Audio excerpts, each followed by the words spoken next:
新北三级的车祸造成严重的死伤，驾驶的是78岁姓吴的驾驶，伊伫今仔日暂去过身。阿当病院是讲，虽然手术几了解，也是因为器官衰竭而死亡。新北法检局是表示，刑事的部分无法度继续调查，也毋过后续的赔偿是未受到影响的。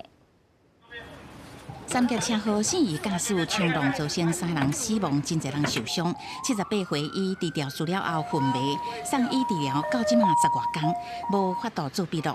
即马刷抢救无效，第31早起宣告死亡。本来是希望他能够受到法律制裁，结果他好像他在这样子，他可能自己也不知道他自己做错什么事情，对他是个人小孩的不公平啊。 没有去想那么多，先关心女儿这一部分这样子。面对老爸过身，阿东病院回应，为19到31，除了真侪届手术，嘛伫加护病房持续用非手术性疗法治疗。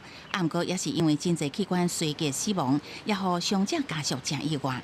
代志发生的原因，搁较无法度查清楚。 检察官依法只能职权不起诉，也就是这个刑事案件这边会终结，无法继续侦办。统计到即马，全南还有4学生囡仔住院，其中有1个人伫加护病房。即马调述老爸死亡，那刑事调查受影响，受伤学生囡仔家属嘛烦恼后续赔偿问题。在第一个时间就立即启动了假扣押调查事实的脚步，绝对不能停歇。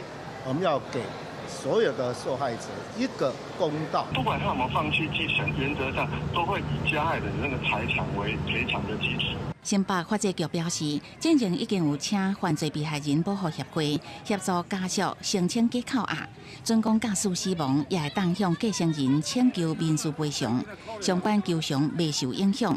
新北交通局嘛说明，3个月内会伫案发地设实体检肃查，部分人行道会加装栏杆，提升安全。公视新闻采访报道。